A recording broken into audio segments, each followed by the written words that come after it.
The river that drinks souls. I will never forget the night I crossed the river that drank souls.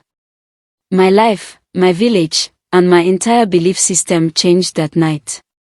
The horror of it still clings to me, and it's something I can never shake off, no matter how many years pass. I know the story might sound impossible or just another scary tale, but I swear to you, it's real. I am not a man given to superstition, nor do I believe in ghosts or evil spirits. But when you have seen what I saw, heard what I heard, and lived through what I lived through, no one can convince you that there isn't something darker in this world than we can understand. It started as an ordinary day in the village of Yumud. I had just turned 18, full of life and energy, and like most young men of that age, I was restless. The village was quiet, tucked away in the dense forest of eastern Nigeria. The elders often spoke of the river, how it was sacred and how it carried power. But no one had ever dared to cross it, not since the story started. I remember sitting by the fire one evening, listening to the older men tell tales. The stories of the river were always the same. Do not go near the river at night, they would warn. The river drinks souls. Anyone who crosses after the sun sets is lost, never to be seen again. I had heard the story many times before, and like every other young man, I had laughed it off. We were also sure it was just an old myth, a way to keep the younger generation from wandering too far. But that was before I saw the river myself. It happened one night. My friend, Chuka, and I had been drinking palm wine under the stars. We were tired of the same old tales and thought we could finally prove to ourselves that there was nothing to fear about the river. After all, we had heard the warnings many times, but we were young and foolish. You know what they say about the river, right? Chuka asked, his voice slurred from too much wine. I nodded, yeah. It drinks souls, right? If you cross it at night, you're finished. Exactly. But that's just a story, he said, leaning back and grinning. Come on, let's go see it for ourselves. I bet there's nothing strange about it. At first, I hesitated. The stories had always made me uncomfortable, but Chuka's challenge stirred something in me. Maybe I wanted to prove something to him, or maybe I just wanted to laugh in the face of a story that had haunted our village for generations. All right, I said, standing up. Let's go. But if anything happens, don't say I didn't warn you. We gathered ourselves and began walking toward the river. It wasn't far from the village, but it felt like an eternity, the trees growing denser and the air colder with each step. The full moon hung high above, its silver light barely breaking through the canopy. The forest was silent, too silent. Chuka and I kept walking, and with every step, my heart began to beat faster. I had heard the stories 100 times, but something about this night felt different.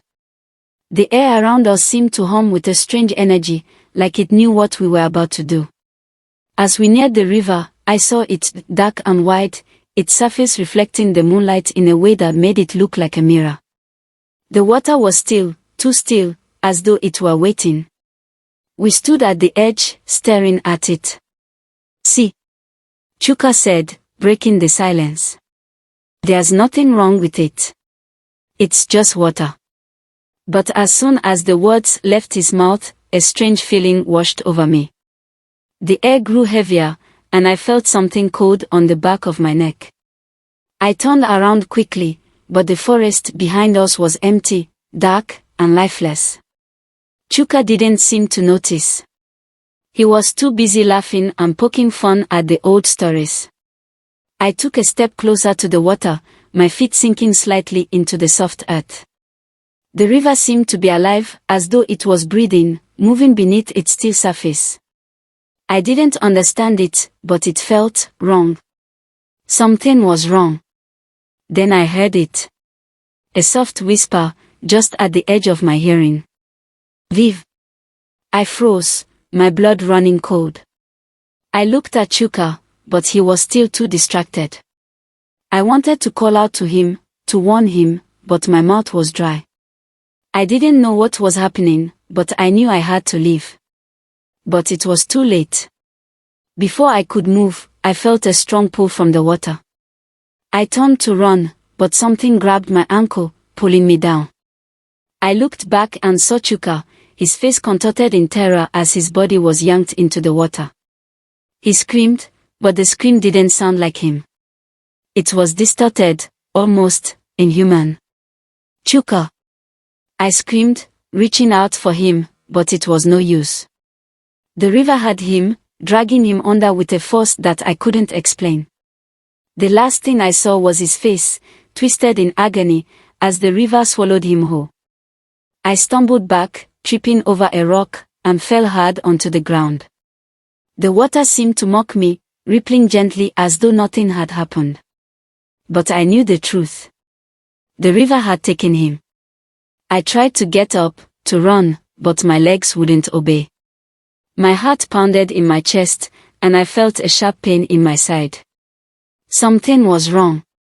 The air was thick, and I felt like I was suffocating. Then, I heard it again, closer this time. Viv. I looked up, and the trees seemed to bend toward me. The river was calling to me, urging me to stay, to become one with it. I couldn't understand what was happening, but I knew I had to get away. With all the strength I had left, I forced myself to stand and run. I ran through the forest, ignoring the branches that scraped my skin, ignoring the stones beneath my feet.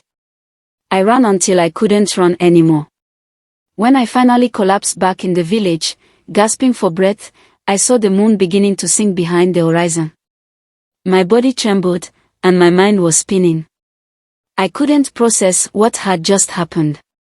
The villagers found me later that night, disheveled and half-mad with fear.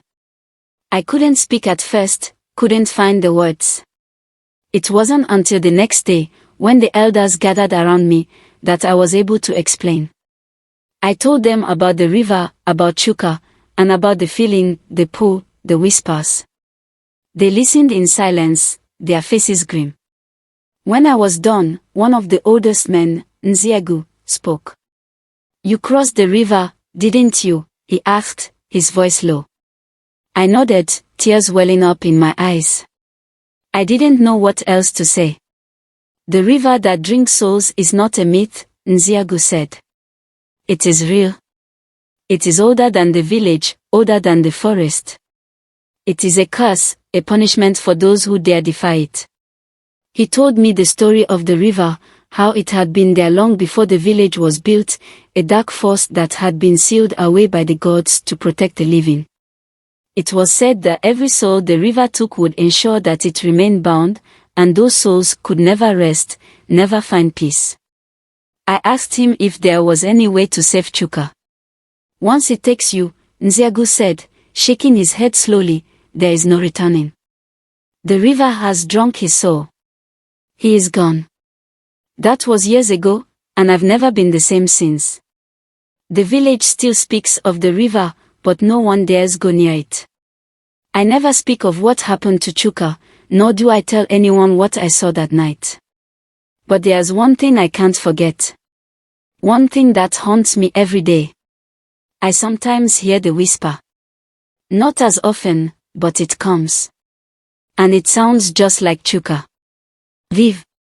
I know now that the river did not just take him. It is still calling for me. Maybe one day, it will have me too.